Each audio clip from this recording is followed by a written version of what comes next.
Como veis, hacemos un paréntesis en nuestra serie de sermones sobre el libro de Génesis para tratar el tema de la división en la Iglesia. O mejor dicho, la catástrofe de la división en la Iglesia. Este no va a ser un sermón propiamente expositivo, aunque vamos a tratar de la forma más expositiva posible los textos bíblicos en los que estaremos. Va a ser un sermón temático sobre la división y sobre las causas de la división y los remedios a la división. Así que vamos a pedir la bendición del Señor para que Él dirija todo, por parte mía y también por parte de los corazones de todos nosotros. Señor Dios nuestro, venimos ante tu presencia, nos inclinamos con temor, con temblor, encomendándonos a ti, a tu gracia, a tu palabra que nos habla, que queremos que se haga viva y presente en nuestras vidas y también en nuestra iglesia, Señor. Cuando vamos a tratar un tema tan espinoso como el de la división, como el de las contiendas en el seno de la iglesia, te rogamos que tú dirijas todo con tu espíritu, para que sea tu palabra la que hable y no las preferencias de nuestras mentes y de nuestros corazones. Que tú bendigas a nuestra iglesia, que la santifiques, la guardes y la protejas, y que tú hagas la obra que tengas que hacer en tu iglesia por encima de nosotros. Tú amas a tu iglesia, que está compuesta por Cristo y por todos nosotros, pero la amas por encima de nosotros. A pesar de nosotros, pero también por nosotros, Señor. Te rogamos que tú bendigas tu palabra y que bendigas a la IBE. Te lo pedimos en el nombre del Señor y pastor y edificador de la Iglesia, Jesucristo. Amén. Bien, vamos a 1 Corintios capítulo 3.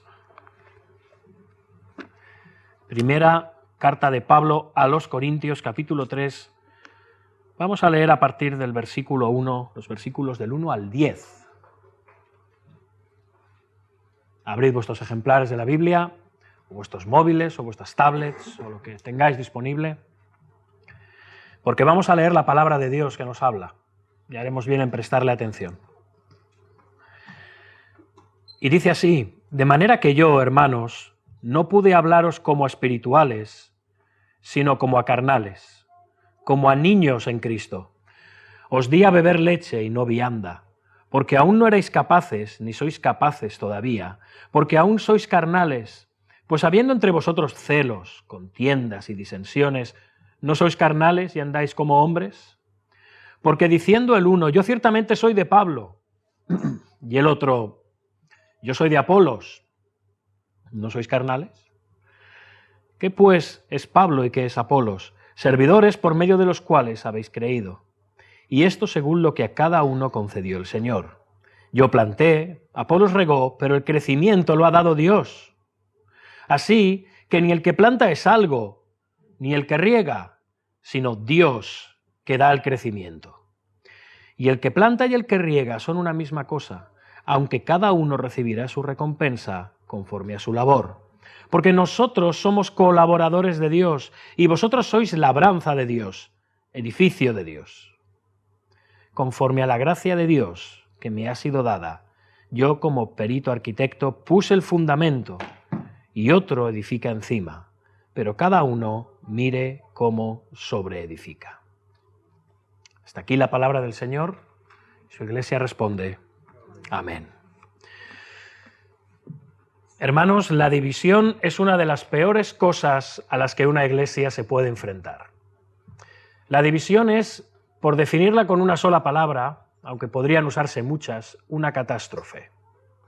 Y cuando pensamos en una catástrofe que ha acontecido en alguna nación, en algún lugar, no podemos evitar relacionar catástrofe con situaciones que generan grandes pérdidas y mucho dolor humano.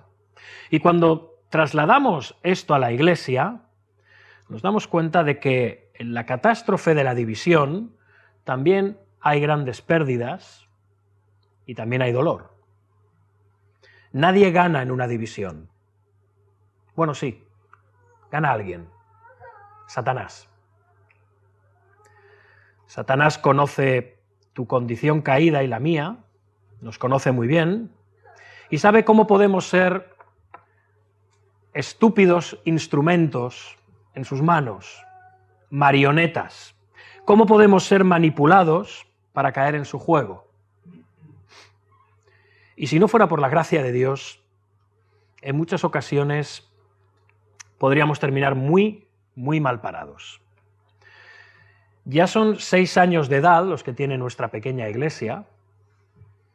No sabemos cuántos años más en su soberanía y propósito tiene Dios planeados para nuestra iglesia, pero hoy en día nos vemos en medio de una división en esta iglesia. Si eres asistente a esta iglesia y no miembro, quiero que lo sepas. Estamos en medio, ni siquiera hemos salido de un proceso de división y no sabemos el alcance que tendrá. Ya hemos perdido a personas de entre la membresía, de entre los asistentes, y quién sabe si todavía se irán más personas. Y a Cristo, que es el Señor de la Iglesia, nos encomendamos. Por eso creo que es pertinente que hoy, esta mañana, hoy, que tras el culto vamos a tener una comida fraternal, creo que sería bueno que no pervirtiéramos el significado de la palabra fraternal. Esto no va a ser una comida social, esto no va a ser una reunión de gente religiosa y que dice amén, que va a comer junta. Esto es una comida fraternal, con todo lo que implica el significado de la palabra fraternal. Hermandad. Y la hermandad implica unidad. Unidad, fraternidad, entre personas que en virtud de su unión con Cristo se aman, se ayudan, se perdonan, se soportan. Quiere participar del sermón, me parece, aquí Mateito, ¿no? Bien. Hermanos, todos somos pecadores y debemos tomar conciencia de que potencialmente en nuestros corazones hay cosas y actitudes caídas que si no santificamos y destruimos, son capaces de destruir en el futuro a nuestra iglesia. Quiero repetir esto. Debemos tomar conciencia de que potencialmente todos nosotros somos divisores en la iglesia. En nuestros corazones hay actitudes caídas que si no las santificamos y desarraigamos, son capaces en un futuro de destruir esta o cualquier iglesia. Así que, hermanos, haremos muy bien en plantearnos el sermón de hoy como una consejería. Y me encantaría hacer como Marty McFly en Regreso al Futuro y predicar el sermón y luego tomar la máquina del tiempo y sentarme ahí y escucharlo, no porque me guste oírme, la verdad es que no lo soporto. Pero creo que este sermón es para todos en esta mañana. A mí me ha ministrado preparándolo, espero que me ministre predicándolo y me gustaría volver a escucharme para aplicarme todas y cada una de las cosas acerca de las que voy a hablar en esta mañana. Y espero que tú hagas lo mismo también. Hermanos, la división o las actitudes que provocan la división han estado en la Iglesia como un caballo de Troya desde sus inicios. Siempre. En el libro de Hechos se nos habla de los primeros 30 años de la Iglesia cristiana y en el capítulo 6 leemos lo siguiente, fijaos, empieza diciendo así en Hechos 6:1. En aquellos días, atención a esto, como creciera el número de los discípulos, hubo murmuración de los griegos contra los hebreos de que las viudas de aquellos eran desatendidas en la distribución diaria. Conflicto. En los primeros días de la Iglesia cristiana. Y date cuenta cuándo ocurre esta potencial división. ¿Habéis visto que dice Hechos al principio? Cuando creció el número de los discípulos. Así que, hermanos, a medida que nuestra iglesia crece, nosotros también podemos caer en situaciones divisivas. Porque cada vez hay más personas, porque cada vez hay más opiniones, porque cada vez hay más puntos de vista, porque cada vez hay más sensibilidades, porque cada vez hay más marcos y criterios propios. Y nota que en este texto de Hechos 6, los cristianos judíos, que procedían de los países de habla griega, aunque eran judíos, cristianos, pero procedían de países de habla griega, y que tenían costumbres posiblemente diferentes a los de habla hebrea de Palestina, se quejaban de la manera en la que estaban actuando los cristianos de Jerusalén, los palestinos, de procedencia judía también, a la hora de repartir el alimento a las mesas a las viudas. Creían que había una especie de prejuicio. Y todos ellos formaban parte de la misma iglesia, no eran muchas iglesias, eran una sola iglesia, era la iglesia de Jerusalén. Y hermanos, no sabemos si estos hermanos de origen griego, de origen judío, pero de países griegos, tenían razón o no. A lo mejor los que tenían prejuicios eran ellos. Y los de Palestina no estaban haciendo nada equivocado. O a lo mejor sí. No nos lo aclara el texto, pero pensaron que sus viudas no estaban siendo atendidas por los demás hermanos. Y cuando los apóstoles oyen de esta controversia, deciden que la iglesia escoja 7 varones llenos de Espíritu Santo y de sabiduría, ¿recordáis? Entre ellos Esteban, para que puedan dedicarse a ministrar en las mesas y evitar esta tensión. Porque la iglesia cada vez era más grande y los apóstoles no podían dedicarse a atender todas las cosas. Y esto, hermanos, con la aparición de estos primeros diáconos, podemos decir oficialmente en la vida de la iglesia, evitó una potencial división en la iglesia primitiva de Jerusalén. Luego, en el capítulo 15 de Hechos, vemos también que se celebraba un concilio también en Jerusalén, precisamente porque había un desacuerdo doctrinal en las iglesias acerca de si los gentiles debían ser circuncidados o no. Y dice el texto que como Pablo y Bernabé tuvieron una discusión y contienda no pequeña con estos judíos que decían aquello, especialmente en Antioquía, se dispuso que subiesen Pablo y Bernabé ¿a dónde? A Jerusalén. Y algunos otros de ellos, a los apóstoles y a los ancianos, para tratar esta cuestión. Y finalmente, tras ese concilio de pastores y de ancianos en Jerusalén, tras debatir y tratar el asunto de forma madura y desde las Escrituras, llegan a ser de un mismo sentir en este asunto. Así que estos dos pasajes deben de ayudarnos a ver qué es una división y qué no es una división. Hermanos, una diferencia de opinión en sí misma no es una división. Tener diferentes puntos de vista acerca de algo no es una división, pero sí que tiene el potencial para crear una división. En este pasaje vemos que había diferencias de opiniones, en estos dos pasajes que hemos visto, pero que se tuvo la madurez de reunirse en un lugar, tratar estas cosas y llegar a una conclusión que trajo una solución y trajo unanimidad. Así que estos pasajes nos aportan una valiosa información acerca de cómo comienzan las divisiones. Debates, diferencias de opiniones que escalan a una proporción en la que 1, 2 o más individuos empiezan a formar bandos. Bandos que acaban enfrentados radicalmente el uno contra el otro. Sean 2, sean 3, sean 6.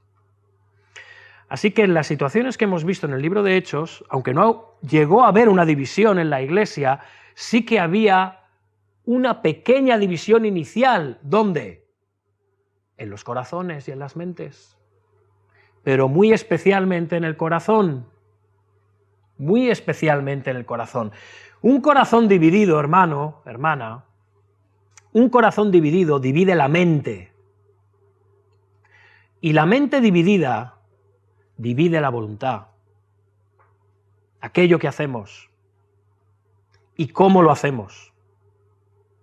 Y cuando el corazón y la mente están divididos, empezamos a buscar personas que estén de acuerdo con nuestra posición, para no quedarnos solos y así hacer más fuerza. Y esto nos ayuda a ver qué es una división y cómo comienza. Ahora bien, antes, por favor, déjame definirte qué es una división en la iglesia. Es un alejamiento y separación de individuos cuyos corazones evidencian orgullo, celos, envidia, egoísmo y deseos de controlar al otro. Y todo esto genera resentimiento, amargura, malicia, dudas acerca de las intenciones del otro y con el tiempo un distanciamiento.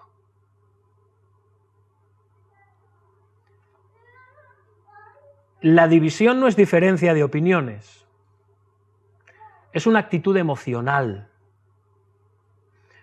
un alejamiento que evidencia que aunque el Espíritu de Dios mora en los corazones de todos, los protagonistas de esta división, sea 1, 2, 3, 10, 20, es imposible ponerse de acuerdo. Por parte de una, por parte de dos o de las demás partes. Pero que esos corazones, o en uno de ellos o en varios, hay orgullo, celos, envidia, egoísmo y deseos de controlar al otro. Y todo esto con el tiempo, de nuevo, genera resentimiento, amargura, malicia, dudas acerca de las intenciones del otro y con el tiempo un distanciamiento mayor que lleva a la separación. Y hermanos, el problema no es que seamos diferentes. Aquí todos somos diferentes. Es más, Dios nunca quiso que todos fuéramos iguales. Si no, nos habría hecho clones. Lo que creó fue individuos, aún antes de la caída de Adán, con diferencias, benditas y hermosas diferencias. La creación es una, pero es diversa. Pero funciona en unidad. De ahí el nombre universo, unidad en la diversidad. Eso es lo que significa universo. Y esto es exactamente lo que el cuerpo de Cristo debería de ser.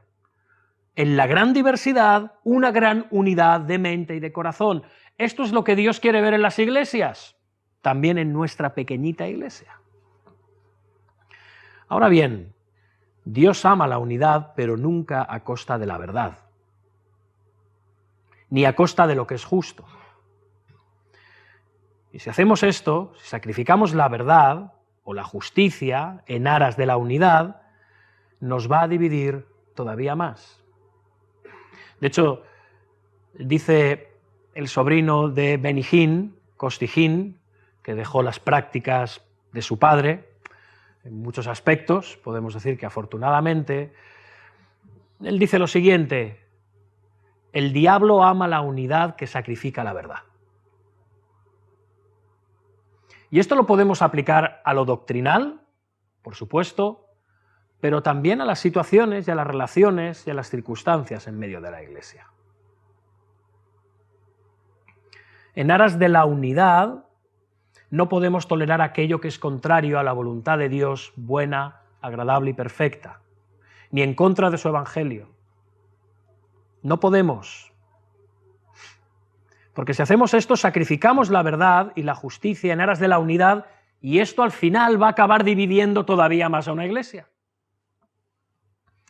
Ahora bien, hay diferencias en opinión, visión o preferencia que pueden convivir perfectamente en una iglesia, hermanos, siempre y cuando se sostengan con respeto y con gracia, y no sean un atentado contra la voluntad de Dios y sus propósitos, que no sean un atentado contra la paz y la armonía que debe de haber en una iglesia. Y si somos honestos, al final, hermanos, vamos a tener que reconocer que lo que nos divide, al final, son nuestros corazones. Lo que ha causado división aquí en la IBE en las últimas semanas, todavía continúa, no son tanto las diferencias de opinión, sino el pecado en el corazón humano. La iglesia de Corinto, la cual se estaba produciendo la división, acerca de la que leíamos al principio, decían: ciertamente yo soy de Pablo, y el otro: yo soy de Apolos. Bien. Y con esto evidenciaban que había preferencias. Compara este espíritu que denuncia Pablo en Corinto con las palabras de nuestro Señor Jesucristo en su última noche en la tierra, en el aposento alto antes de su crucifixión, cuando Él está orando por aquellas cosas que para Él son más importantes para su iglesia. Y dice así el Señor: la gloria que me diste yo les he dado para que sean uno, así como nosotros somos uno, yo en ellos y tú en mí, para que sean perfectos en unidad, para que el mundo conozca que tú me enviaste y que los has amado a ellos como también a mí me has amado. Cuando vemos al Hijo de Dios orando a su Padre,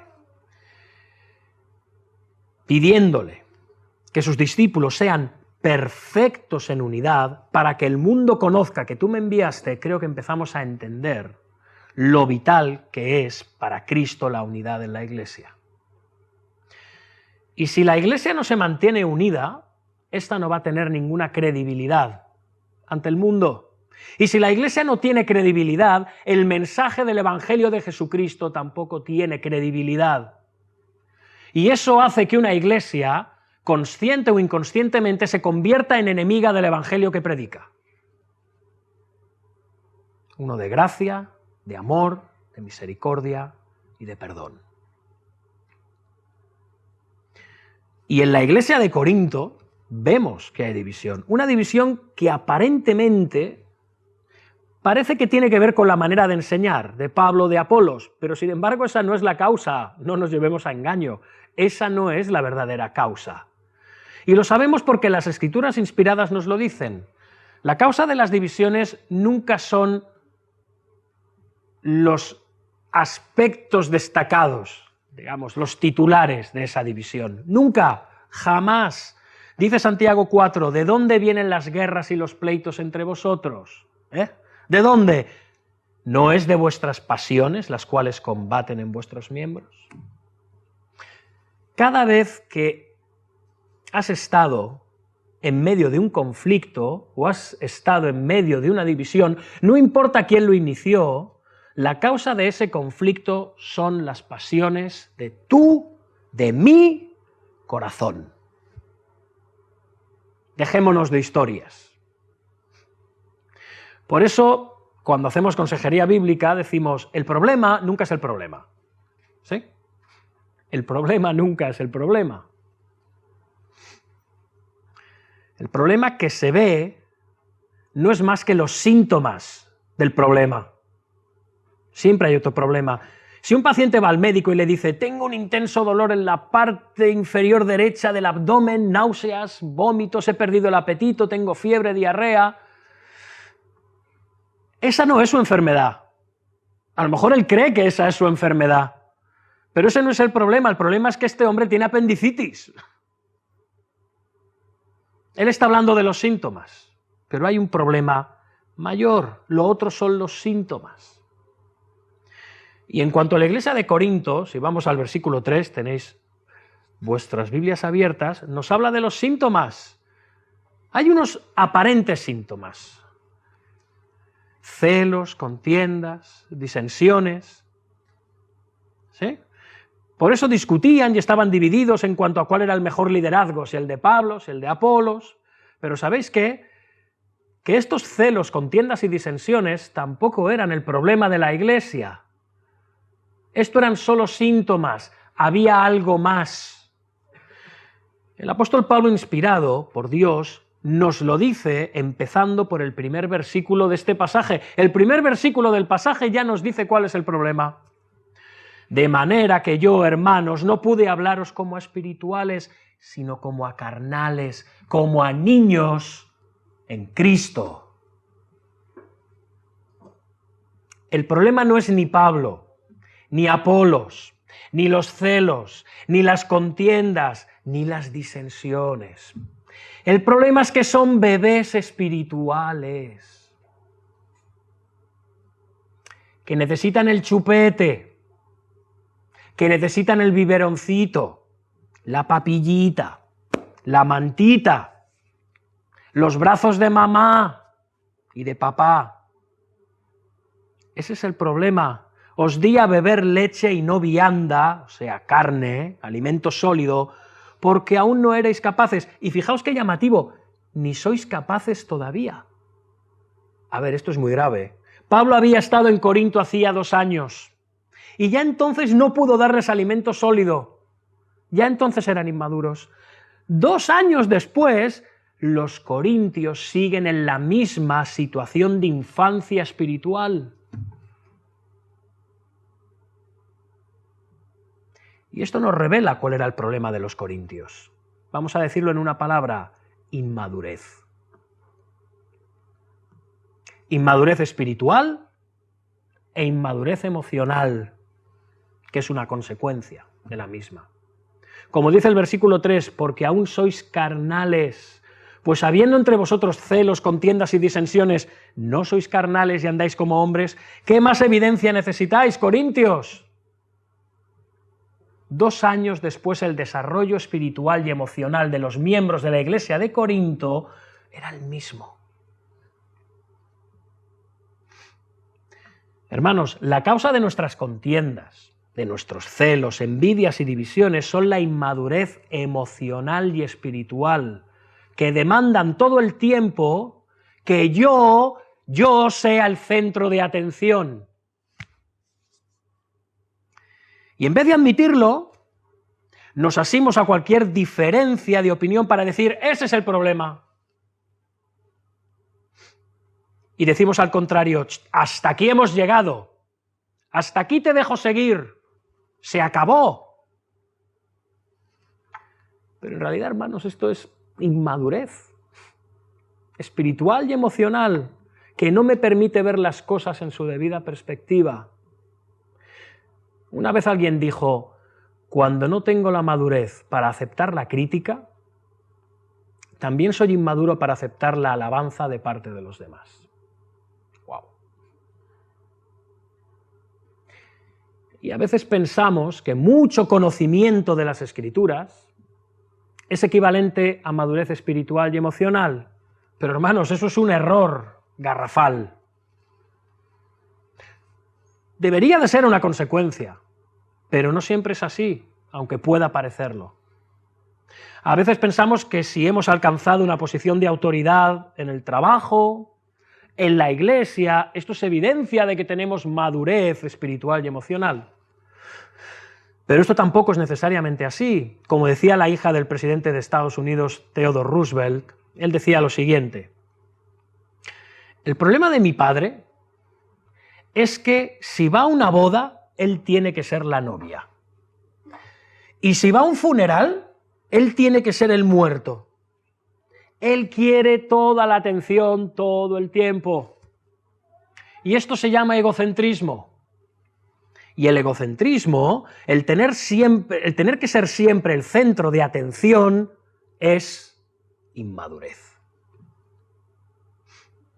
Tú puedes ser el presidente de la nación más importante de la tierra y puedes ser emocional, espiritualmente inmaduro. Tú puedes ser el pastor de la iglesia más grande e influyente del mundo y más sana y mejor estructurada y ser un inmaduro espiritual y emocionalmente.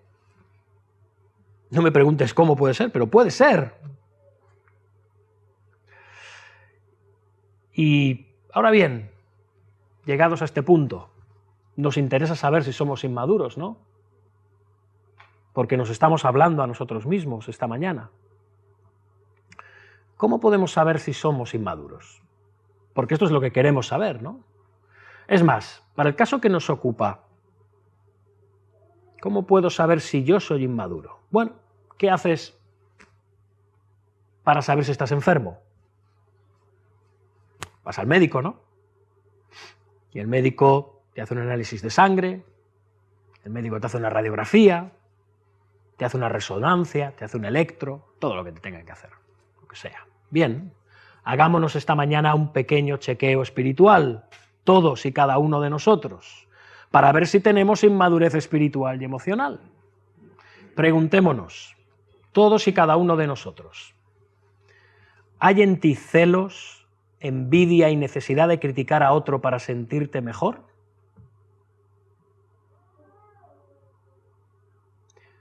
¿Me ofendo fácilmente? ¿Hay dificultad en perdonar en mi corazón? ¿Hay dificultad en pedir perdón en mi corazón? ¿Tengo dificultades en ver mis propios errores cuando todos los demás los ven? ¿Hay espíritu de competitividad? ¿Hay la necesidad de decir siempre la última palabra? Hay necesidad de ganar siempre en el juego, y si el juego no se juega conforme a mis reglas, me llevo la pelota y me voy a otro campo. ¿Hay dificultad en compartir nuestras amistades con los demás? ¿O somos posesivos con ellas, con la gente de nuestro círculo? ¿No me siento bien a menos que otros me den su total atención y devoción? La lista podría seguir, pero creo que con esto tenemos suficiente autoexamen, ¿no? Como decía el gran predicador galés Martin Lloyd-Jones, hay veces en las que nos valoramos a nosotros mismos como basura. Y hay otras, y solo Lloyd-Jones puede decir las cosas así como las dice, y otras veces desearíamos que agrandaran la Trinidad para que hicieran espacio para mí como un cuarto miembro. Así somos. Así que el problema de nuestra inmadurez espiritual y emocional no es el que seamos miembros inmaduros de una iglesia. Ojalá ese fuera el único problema. Tendrías un problema tú. El problema de ser inmaduros espiritualmente es que causamos división en la iglesia en la que estamos. Y como iglesia y como miembros individuales necesitamos ver en qué punto de madurez estamos y crecer en las áreas en las que todavía somos bebés, para que la IBE no se vuelva a dividir nunca más. Ahora bien, ¿cómo podemos sanarnos? Para que lo que hemos visto hasta ahora en nosotros, no digo toda la lista, pero si hemos visto algún síntoma o varios, para que eso que hemos visto, por medio de este autodiagnóstico, podamos arrancarlo fuera. ¿Cómo podemos santificarnos en estas áreas en las que el viejo hombre todavía es fuerte? ¿Cómo? En las áreas en las que vemos que somos inmaduros espiritualmente y por lo tanto emocionalmente. Lo primero que vemos, hermanos, en esta descripción que hace el apóstol son los celos y las envidias, que de hecho son primos hermanos. Los celos y las envidias. Los celos son aquello que yo siento cuando tengo miedo de perder algo. Por ejemplo, cuando pienso que alguien coquetea con mi esposa, yo siento celos. Y desde luego puede haber unos celos legítimos. Puede ser cierto que alguien esté propasándose o pretendiendo a mi esposa sin tener que pretenderla. Entonces siento celos legítimamente. ¿Bien? O al revés, esposas con vuestros esposos. ¿Bien? Pueden ser reales mis celos, y hasta buenos y necesarios. Sería preocupante que no los tuviera. Preocupante para mi esposa. Pero de los celos de lo que hablamos aquí son de otro tipo. No es una defensa legítima de aquello que debe protegerse y defenderse. No, no, no. Hablamos de aquellos que vienen de imaginarme que alguien está tratando de quitarme a mi esposa porque le ha dicho buenos días. ¿Sí?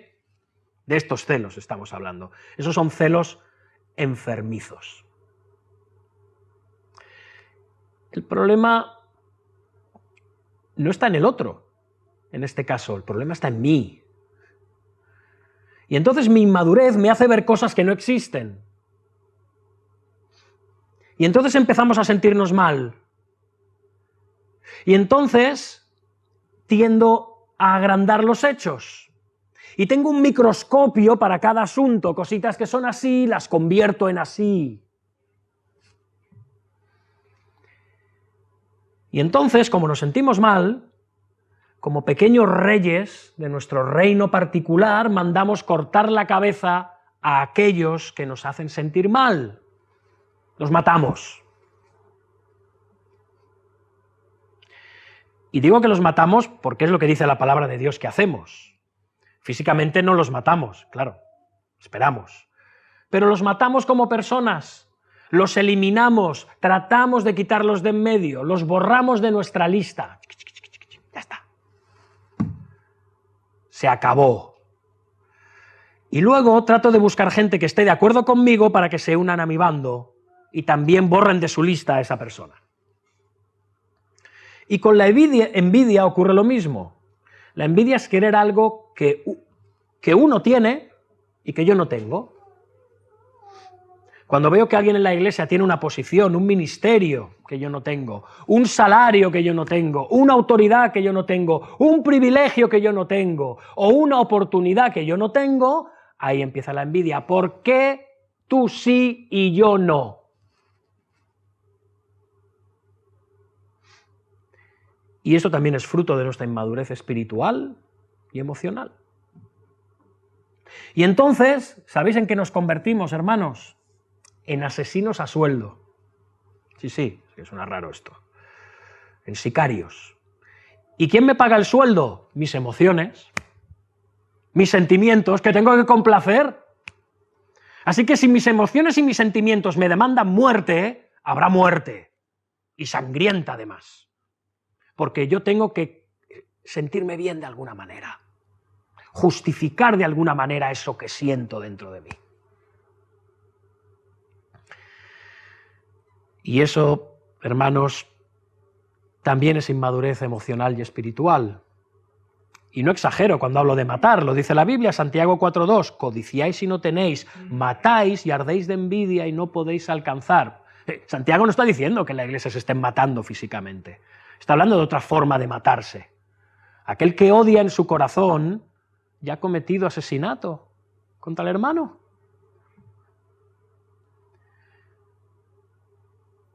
Santiago no está hablando del asesinato literal, con un arma literal, está hablando en este capítulo, ¿recordáis de que está hablando? Del poder de la lengua. Ajá.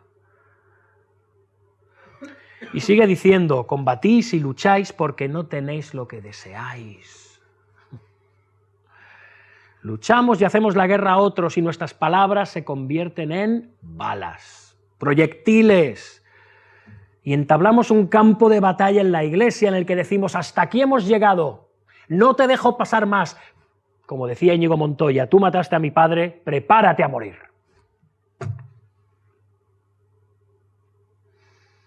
Y entonces tratamos de convencer a otros de la información que tengo, claro. Porque yo tengo una información y tengo que compartirla. Se tiene que saber.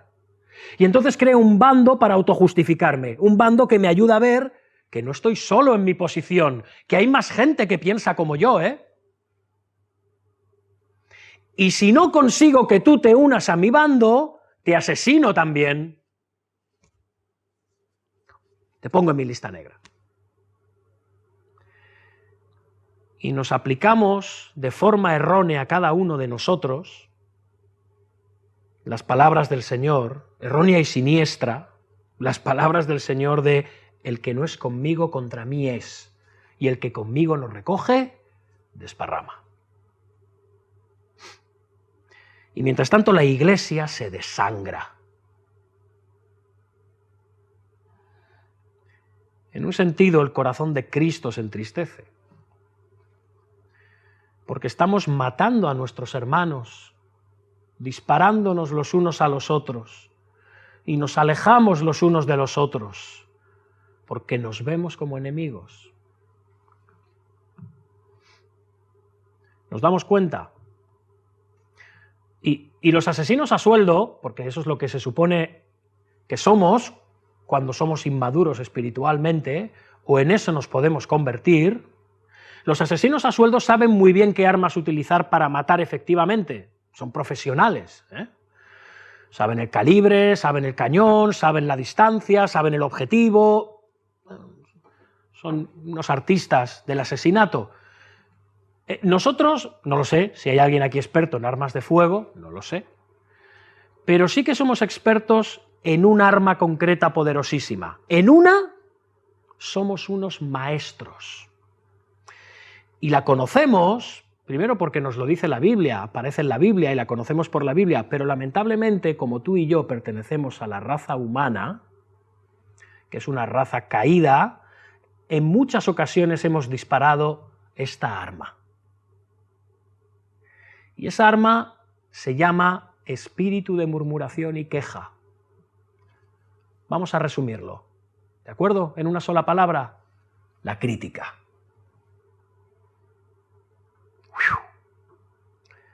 es nuestra arma favorita. ¿Sabéis por qué? ¿Sabéis por qué es nuestra arma favorita?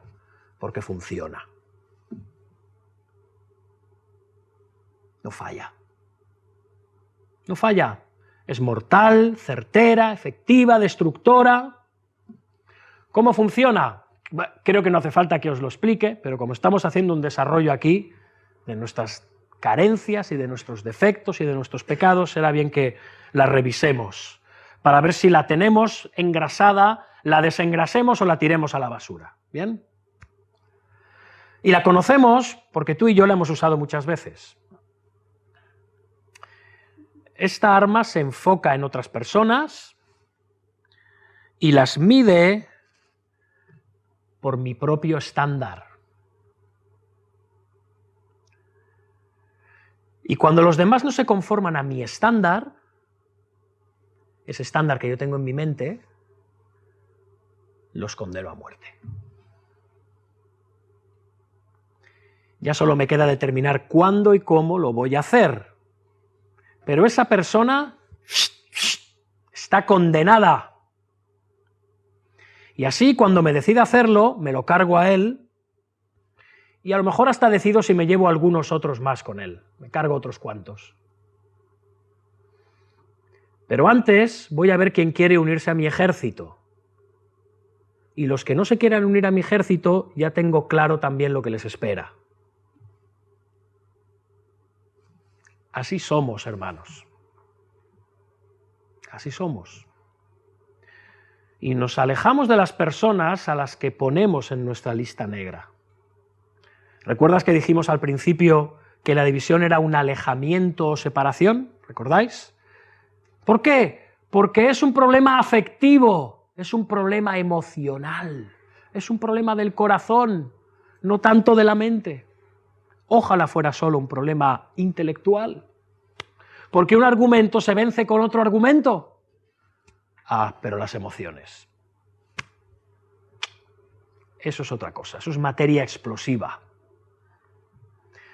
Nos quejamos de las personas a las que ponemos en nuestra lista negra, juzgamos a priori a la persona o a la situación, le sacamos la radiografía y asumimos que conocemos las intenciones por las cuales la persona ha dicho o ha hecho aquello o lo otro, y entonces entendemos que no podemos evitar hacer otra cosa. Tengo que matarlo. ¿Se lo merece?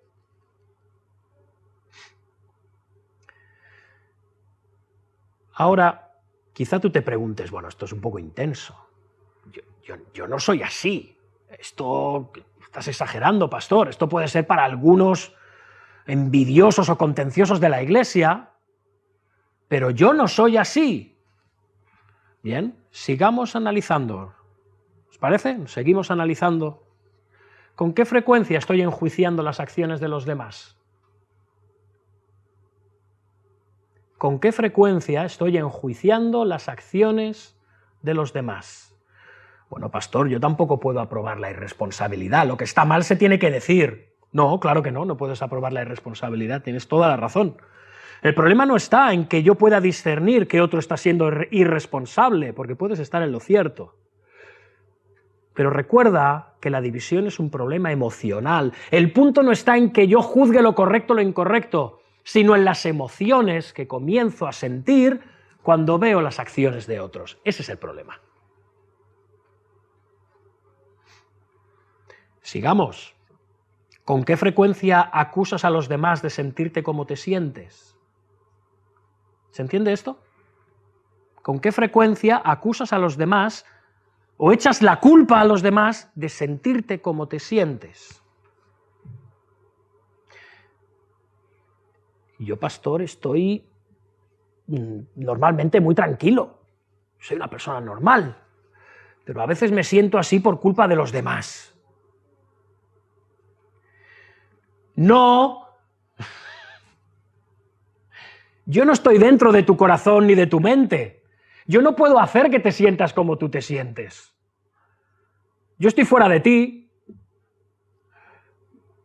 Pero esto te viene muy bien, nos viene muy bien, porque así justificamos el que nos sintamos como nos sentimos, y entonces no pude evitar disparar.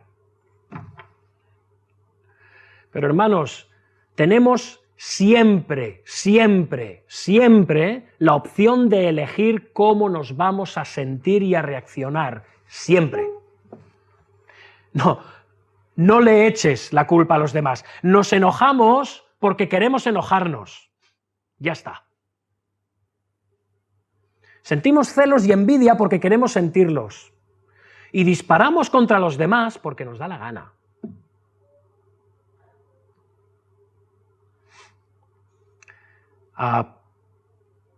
Es una elección que depende de ti. Depende de cuánto estás permitiendo que Dios te santifique. No puedes culpar a los demás de tus malos sentimientos hacia ellos. No puedes. Porque quizá otro fue el que prendió la mecha o disparó el gatillo, pero tú estabas repleto de pólvora.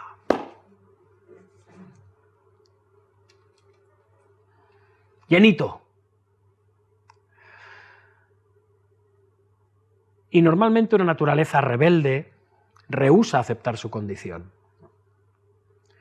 Los demás son los culpables de su miseria. Vive descontento. Pero luego niega que viva descontento. Oye, te veo así un poco mal. No, que va, estoy perfectamente.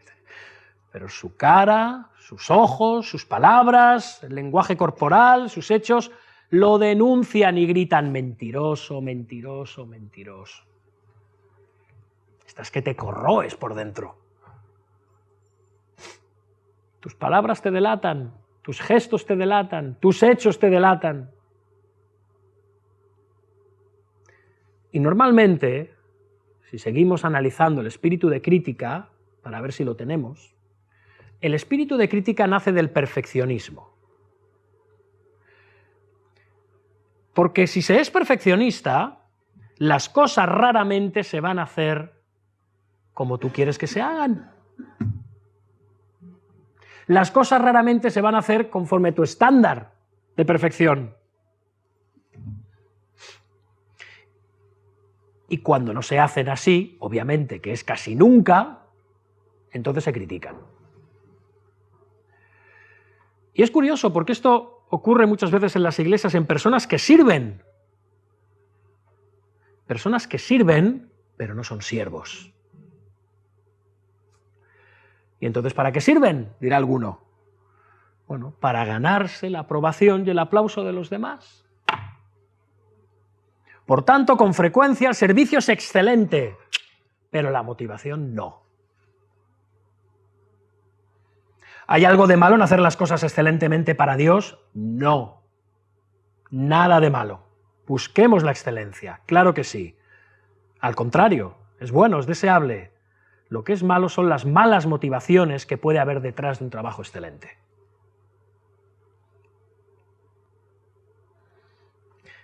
Preguntémonos, para ver cómo vamos con la crítica, esa arma destructiva, ¿cuántas relaciones significativas? ¿Cuántas relaciones de intimidad tengo? O dicho de otra manera, ¿cuántas relaciones duraderas tengo? Porque el espíritu de crítica, cuando comienza una relación, al poco esa relación ya no está a la altura de él, de su estándar. Y entonces se aleja, y al poco tiempo comienza a criticarla. Esa no es la amistad que yo quiero, no me interesa. Bueno, quizá no es la amistad que tú quieres, pero sí es la amistad que Dios quiere que tengas. Porque a lo mejor es la que te está ayudando a crecer en áreas como la humildad, la paciencia, la gracia, el perdón. Porque así Dios nos hace madurar. También por las relaciones con los demás, que no siempre son idílicas. Y lo mismo vale para nuestros matrimonios, por supuesto. Y si mis relaciones son, vamos a decir, de lejos, tengo amistades de lejos, o superficiales, o tengo una íntima como mucho, pero ya es raro, normalmente ni una, bien, ni una. No estamos bien. No estamos bien. Porque las critico antes de llegar a la intimidad con ellas, es lo que hago. Dice Pablo a los Gálatas, pero si os mordéis y os coméis unos a otros, mirad que también no os consumáis los unos a los otros. ¿Os imagináis? ¿Os ha mordido alguna vez un perro? Imaginaos, el desgarro de la carne, el dolor intenso, la piel, el zarandeo del animal.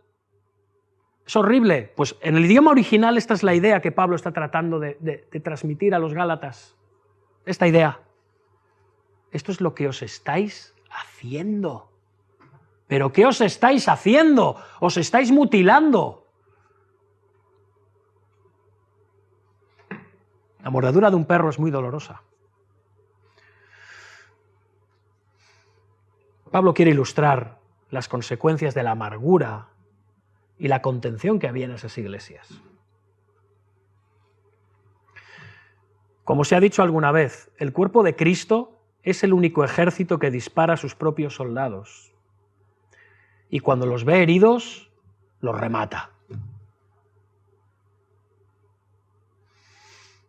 Esta es la patética realidad, hermanos. Y así el enemigo se alegra, porque así él muchas veces no tiene que hacer nada para destruir a las iglesias, si ya lo hacemos nosotros solitos. Mira cómo se muerden, cómo se devoran, cómo se consumen. Hermanos, así somos. Ahora, ¿qué hemos de hacer si queremos que la IBE no acabe en la catástrofe de la división? Nunca más. Si queremos que se sane y continúe saludable por muchos años. Quiera el Señor hasta que Él venga. ¿Qué hemos de hacer? ¿Qué haremos para que esta iglesia continúe indivisible y no se consuma por la gracia de Dios? Bueno, primeramente, aceptemos al otro como Cristo lo ha aceptado. Aceptemos al otro como Cristo lo ha aceptado. Y para eso, hermanos, es necesario el amor. Pero no el amor ese de, ay, cómo lo quiero, qué bien me cae, qué a gusto me siento con él, es que tenemos tanto en común, es tan fácil llevarse bien con él. Es que casi somos lo mismo. Bueno, en realidad estás demostrando que te quieres a ti, ¿no? Quieres a otro porque se parece a ti. Estás demostrando que eres un egoísta, un megalómano. No es de este amor del que estamos hablando. Estamos hablando del amor bíblico con mayúsculas, el amor de Dios, el amor agape, que es un amor fundamentado en los principios, que es una victoria a nuestra voluntad, porque nos llama a amar aquello que no es amable. Este es el amor de Dios. La razón por la que no podemos amar debidamente al otro, al que Cristo amó y se entregó por él, es que Él le ama, pero yo no le amo. Ya está. Asumámoslo. Nos falta amor porque no entendemos el verdadero significado del amor. Es una victoria a nuestras emociones, es una victoria a nuestra voluntad, es una victoria a nuestros sentimientos y muchas veces aún a nuestro intelecto. Es un amor sin condiciones a pesar del otro. Ese es el amor bíblico. Reconozcamos que nos amamos más a nosotros mismos que a nadie más. Para quien quiera ser miembro de esta iglesia, aquí no fomentamos la autoestima. ¿Sabéis por qué? Porque es lo que más tenemos. Autoestima. Amor propio. ¿Está mal la autoestima? ¿Está mal el amor propio? No, no voy a decir que estén mal. Pero somos expertos en él. Nos sobra. Entonces decimos, bueno, pues que le ame Cristo, porque yo no le voy a amar. Ya que Cristo le ama, pues qué bien que le ama a Cristo, ¿no? Pues ya tiene suficiente, yo no le voy a amar. Ya se apañará, que le ame otro. Ahora, ¿qué pasaría si Cristo sintiera hacia ti lo que tú sientes hacia esa persona? Piensa en esa persona, ¿eh? He dicho esa persona, tienes aquí. ¿Qué pasaría si Cristo sintiera hacia ti lo mismo que tú sientes hacia esa o esas personas? Si Cristo te aplicara a ti el mismo límite, el mismo estándar, hasta aquí hemos llegado. ¿Cuánto tiempo hace que habrías agotado tu última oportunidad? ¿Cuánto? Yo no sé cuán paciente ha sido Cristo contigo, pero sí que sé hasta dónde Él lo ha sido conmigo, y sigue siéndolo, ¿bien? Pero hasta donde Él lo haya sido contigo, más paciencia Él te demandará que tú tengas con los demás. Y si no lo haces, con el juicio con que juzgas serás juzgado, y con la medida con que mides serás medido. No te quepa duda. Escucha el mandato de Efesios 4, del 1 al 3. Os ruego que andéis como es digno de la vocación con que fuisteis llamados, con toda humildad y mansedumbre, soportándoos con paciencia los unos a los otros en amor, solícitos en guardar la unidad del Espíritu en el vínculo de la paz. Fíjate que no dice con amor ñoño, blandengue, sensiblero, cómo te quiero porque me hace sentir muy bien y qué a gusto estoy contigo. No. Dice Pablo, atención, soportándoos.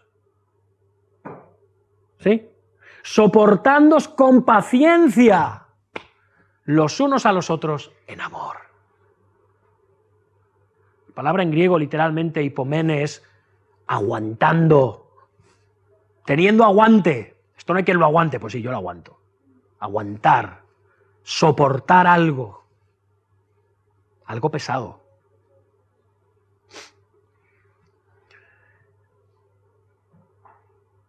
El amor es una victoria de nuestra mente y de nuestro corazón. Es una victoria sobre nuestras emociones, por eso es madurez espiritual el tenerlo. Y por eso es un fruto del Espíritu de Dios, el primero. Porque sin ese los demás se caen. Yo tengo mucho gozo, mucha paz, mucha benignidad, mucha bondad y mucha fe. Ahora, amor no tengo mucho. Ya estás mal. Ya estás mal, suspendido. Porque no son cosas que tú coges según tu gusto y que Dios te da según cómo. Forman parte de un fruto solamente, el fruto del Espíritu, no los frutos del Espíritu. El fruto. Y el amor va por delante. Y es este amor del que estamos hablando. Sin él todo lo demás es ñoñería y fantasmadas. Y espiritualismo evangélico. Sin el amor, sin el soportarnos, a pesar de los otros, no hemos entendido el cristianismo, hermanos.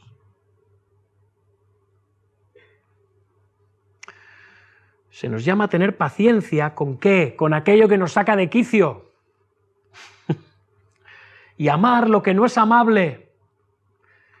¿Sabéis cómo? Como Cristo hace contigo y conmigo cada día.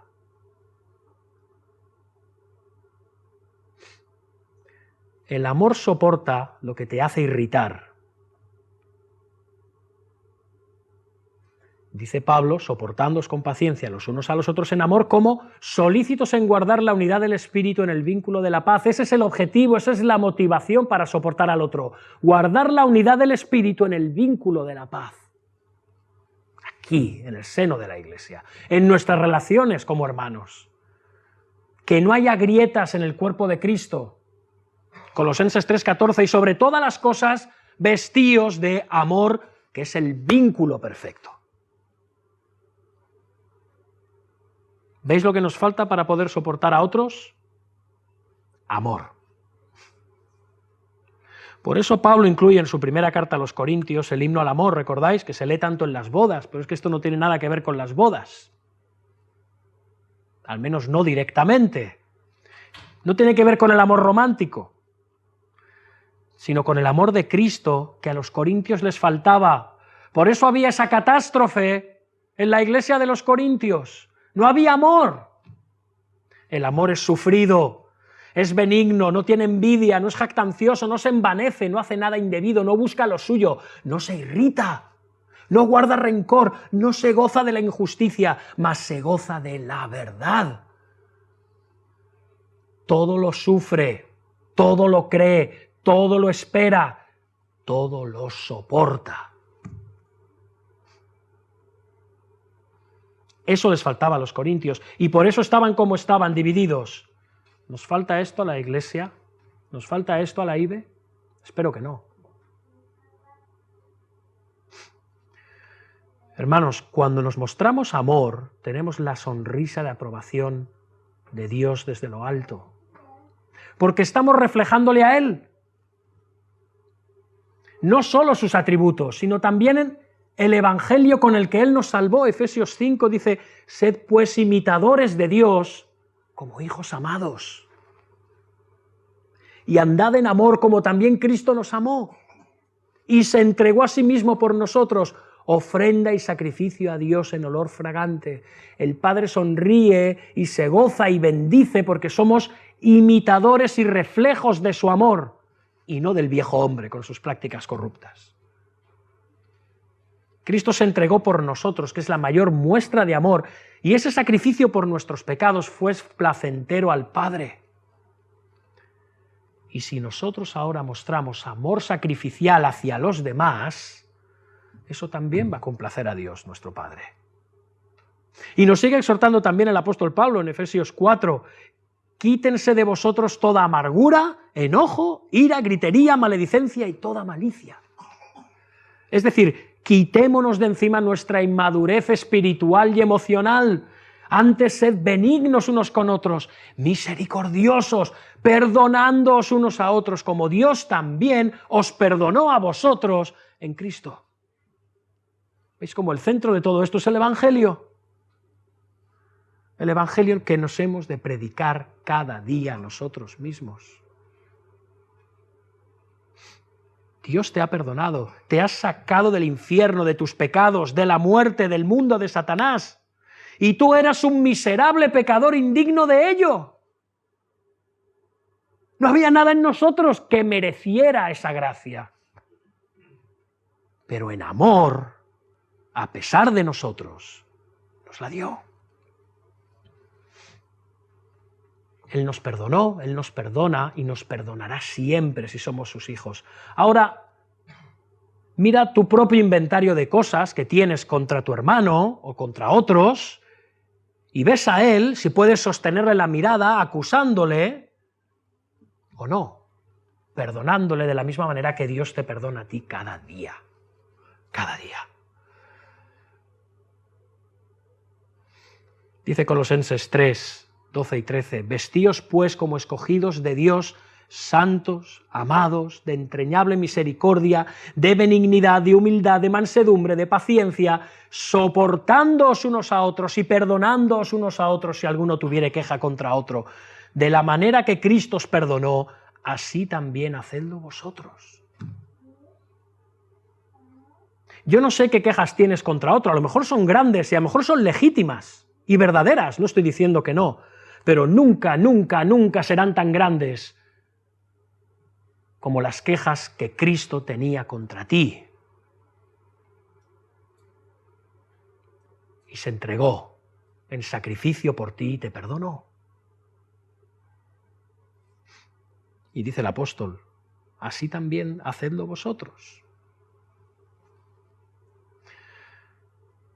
Tenemos la opción de hacerlo a la manera del Evangelio de Jesucristo.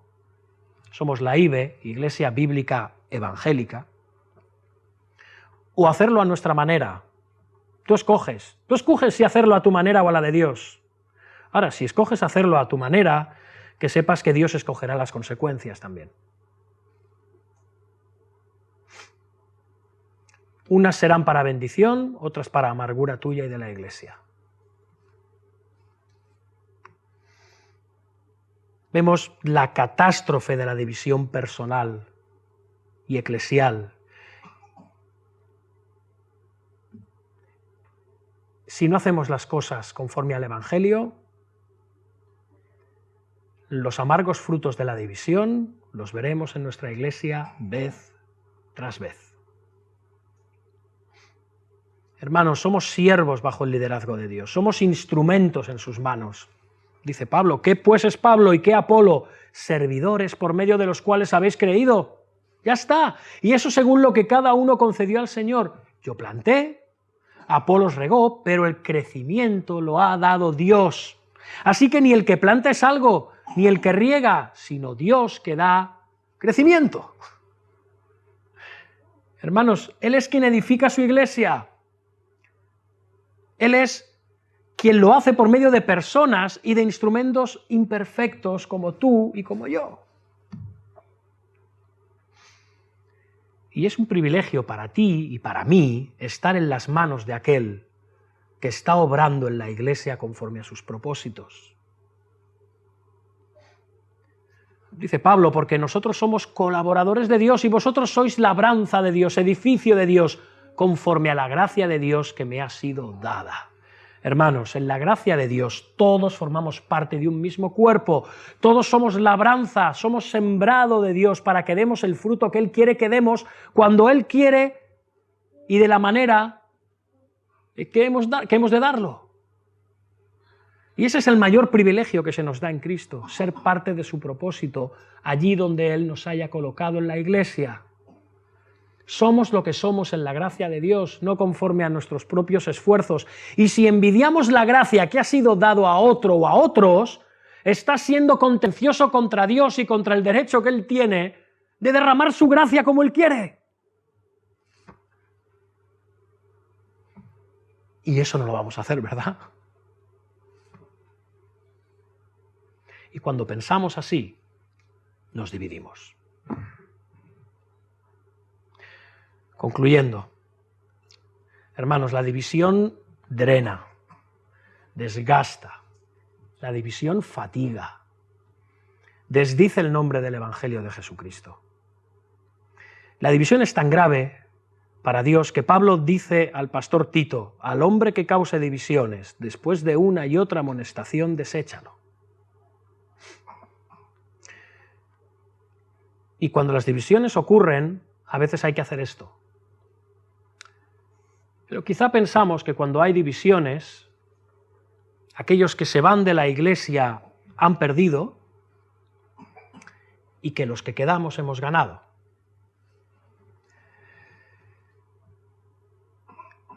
Pues no, hermanos, no gana nadie. Nadie. Nadie. En la medida en que nos tengamos que separar o alejar, aunque sea justificadamente, bíblicamente, estamos sufriendo una pérdida. Estamos perdiendo todos. Quedan supervivientes, en un lado y en el otro, pero no vencedores. Solo vencidos.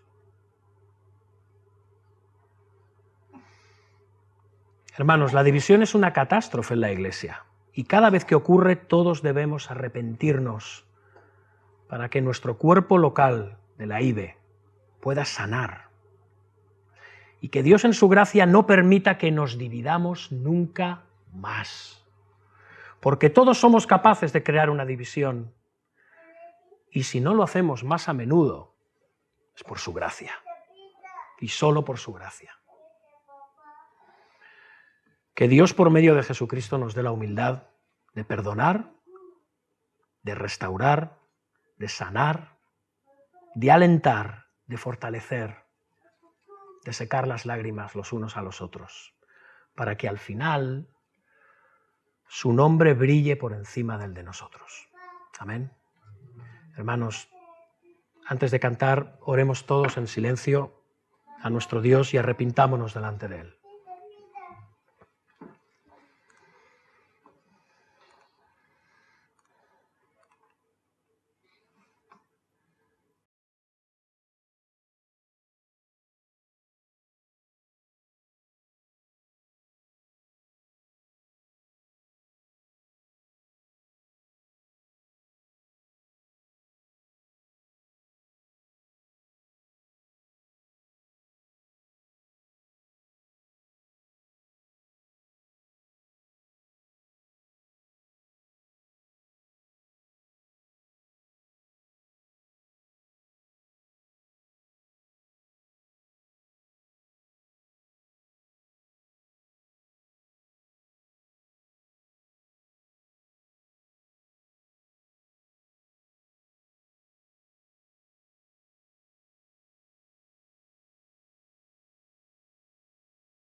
Amén. Hermanos, levantémonos y cantemos al Señor.